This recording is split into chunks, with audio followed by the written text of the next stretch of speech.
الحمدللہ رب العالمین والصلاة والسلام علی سید المرسلین اما بعد فاعوذ باللہ من الشیطان الرجیم بسم اللہ الرحمن الرحیم۔ آج الحمدللہ 17 رمضان المبارک اور بہت بڑا دن، بہت خاص دن ہمارے سر پر سایہ فگن ہے، اور الحمدللہ ہم روزہ افطار کی طرف بڑھیں گے 17 رمضان مبارک کی۔ 17 رمضان مبارک کو یوم بدر کا واقعہ پیش آیا، اور آج 17 رمضان مبارک کو ام المومنین حضرت اما عائشہ صدیقہ رضی اللہ تعالیٰ کا یوم وصال بھی ہے۔ آپ ازواج مطہرات میں شامل ہیں، حضرت ابوبکر صدیق رضی اللہ تعالیٰ کی شہزادی ہیں۔ آپ کے نکاح نبی علیہ السلام سے ہوا، اور نبی کریم علیہ السلام اما خدیجہ الکبریٰ رضی اللہ تعالیٰ کے بعد اما عائشہ سب سے زیادہ محبت کیا کرتے تھے۔ اما عائشہ رضی اللہ تعالیٰ عنہ جب ناراض ہوتی تب بھی حضور کو معلوم ہو جایا کرتا تھا، تب راضی ہوتی خوش ہوتی تب بھی حضور کو معلوم ہو جایا کرتا تھا۔ حضرت اما عائشہ صدیقہ رضی اللہ تعالیٰ کی سیرت ہمارے امت کی عورتوں کے لیے، ماؤں بہنوں کے لیے، بیٹوں کے لیے ایک راہ ہے، اور ان کے نقش قدم پر چلنے کے لیے ہمیں چاہیے کہ ہماری ماؤں بہنوں کو اما عائشہ رضی اللہ تعالیٰ کی سیرت پڑھیں، ان کے نقش قدم پر چلیں، تو ہمارا بھی شمار نیک خاتون میں ہوگا۔ اللہ تبارک و تعالیٰ ہماری ماؤں بہنوں کو سلامت رکھے، ان کی چادر کے صدقے حیات عطا فرمائے۔ جنگ بدر کے بارے میں پڑھتے ہیں۔ اللہ تبارک و تعالیٰ نے قرآن کریم میں ارشاد فرمایا، پارہ 4 سورہ آل عمران کی آیت نمبر 123 میں، وَلَقَدْ نَصَرَكُمُ اللَّهُ بِبَدْرٍ وَأَنْتُمْ أَذِلَّةٌ، فرمایا کہ بے شک مدد کی تمہاری اللہ تعالیٰ نے میدان بدر میں، حالانکہ تم بالکل کمزور تھے۔ ہجرت کے دوسرے سال غزوہ بدر کبریٰ کا واقعہ پیش آیا۔ تاریخ اسلام کا یہ وہ معرکہ ہے جب اسلام اور کفر، حق اور باطل، سچ اور جھوٹ، یعنی مسلمانوں کا اور کافروں کی پہلی زبردست ٹکر ہوئی۔ یہ میدان بدر تھا۔ بدر ایک بستی ہے جو بدر بن حارث کے نام سے منسوب ہے، یا بدر بن مخلوق کے نام پر منسوب ہے، اس لیے اس بستی کے کنووں کا پانی صاف اور شفاف تھا، جس میں چاند نظر آتا تھا، اور چاند کو بدر کہتے ہیں۔ اس بستی میں حق و باطل کی ٹکر ہوئی۔ مسلمانوں کی فوج کفار کی فوج سے 1/3 تھی، یعنی 313 تھی، جبکہ کفار کی فوج 3 گنا زیادہ تھی۔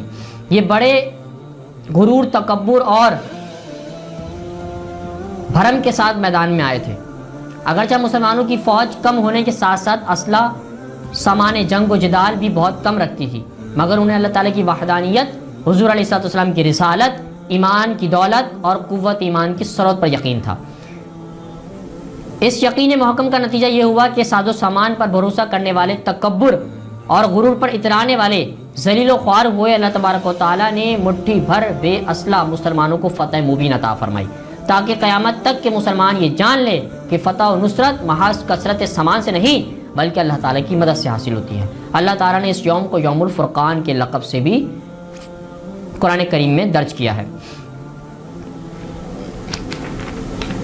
روانگی کا مقصد کیا تھا اور مسلمانوں کی تعداد کتنی تھی؟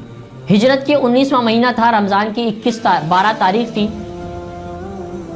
ہفتے کا دن تھا۔ مسلمانوں کا مقصد صرف یہ تھا کہ کفار نے حضور نبی اکرم صلی اللہ علیہ وسلم کا عمرے سے روکا، اور صحابہ کرام حضور علیہ السلام کے حکم پر ملک شام سے تجارت کا مال لانے والے قافلہ ابو سفیان کو روکنے کے لیے نکلے تھے۔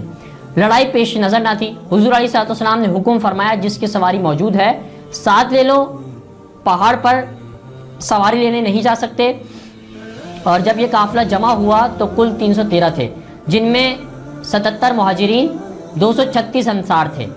جلدی سے جمع ہونے والا اسلحہ اور سواری سے بہت کم تھے۔ اس کے پاس 3 گھوڑے، 70 اونٹ، 6 زریں اور 8 شمشیریں تھیں۔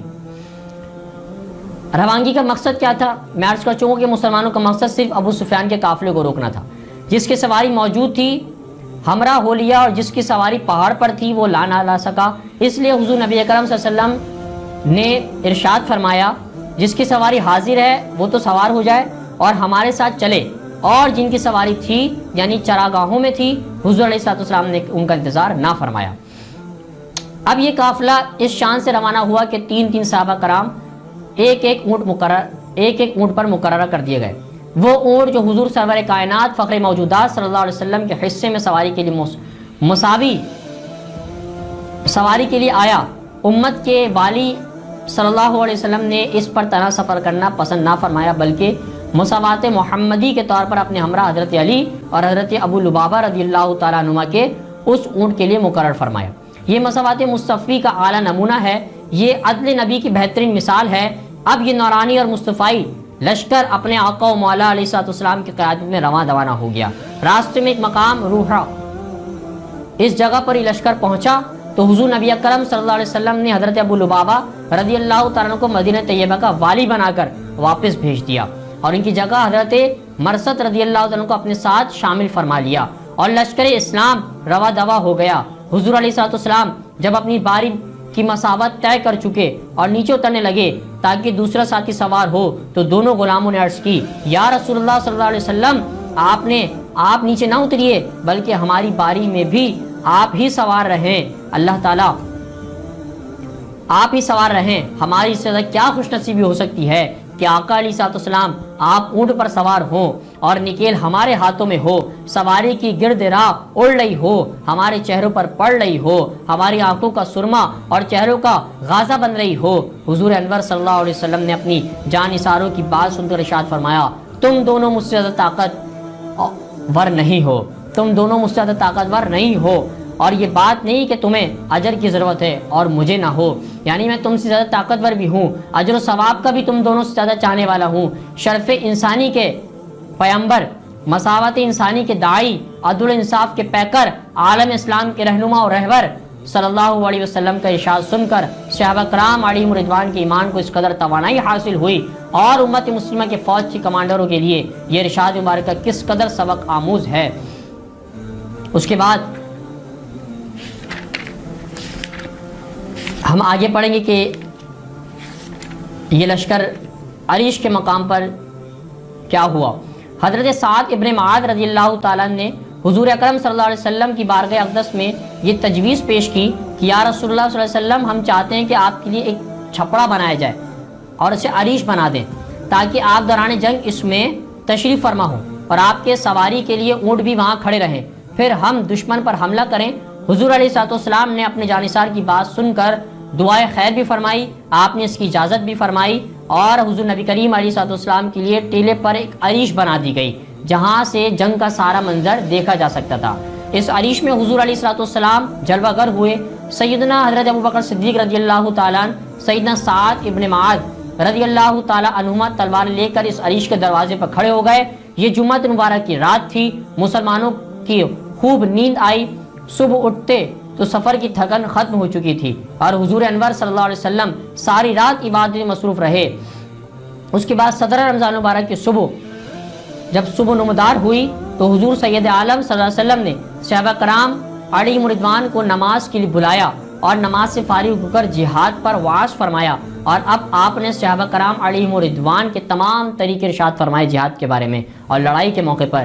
اس موقع پر رات کو حضور علیہ وسلم نے لشکر کی صف بندی فرمائی اور صبح کو بھی اس صف بندی کا ایک عجیب و غریب واقعہ یہ ہے کہ حضور اکرم صلی اللہ علیہ وسلم نے صف سیدھی کرنے کا حکم دیا۔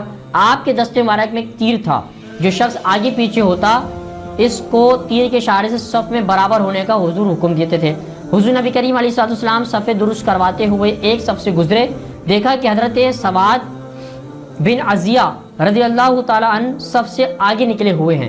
اس تیر سے جو حضور علیہ السلام کے دست مقدسہ میں تھا بلکہ ہلکی سی چوٹ آ گئی اور ارشاد فرمایا، استوی یا سواد، اے سواد سیدھے ہو جا۔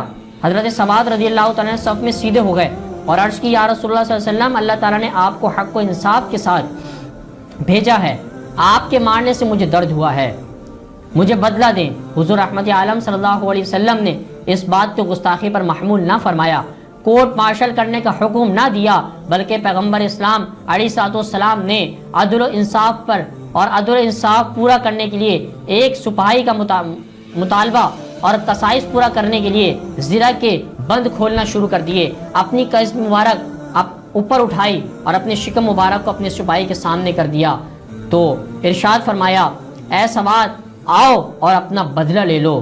حضرت سواد رضی اللہ تعالیٰ نے جب یہ دیکھا کہ وہ لپک کر آگے بڑھے اور حضور علیہ السلام کو گلے سے لگا لیا، بدن مبارک کو چوم لیا اور حضور علیہ السلام نے ارشاد فرمایا، اے سواد تم نے ایسا کیوں کیا؟ عرض کرنے لگے، یا رسول اللہ صلی اللہ علیہ وسلم، جو مرحلہ ہمیں درپیش ہے، حضور علیہ السلام فرما رہے ہیں اور حضور ملاحظہ فرما رہے ہیں میری یہ آرزو تھی کہ میری جلد اور میرا جسم حضور نبی کریم علیہ الصلوۃ والسلام کے جسم مبارک سے لگ جائے، مس ہو جائے۔ حضور نبی کریم علیہ الصلوۃ والسلام نے اپنے جانثار غلام کی اس حسرت پر خوشنودی کا اظہار فرمایا اور دعائے خیر سے سرفراز فرمایا۔ یہ وجہ یہ تھی کہ آپ کا جسم میرے جسم سے جب لگ جائے گا تو مجھے جہنم کی آگ نہیں چھو سکتی، اور میری خواہش تھی کہ میں آپ کے جسم سے لگوں اور اس کو بوسہ دوں اور اس سے مس ہو جاؤں۔ وہ معاملہ جنگ بدر کے موقع پر اللہ تبارک و تعالیٰ کے نبی علیہ الصلوۃ والسلام نے پورا فرمایا اور دعائے خیر بھی فرمایا ان صحابی رسول سے، اور خوش بھی ہوئے۔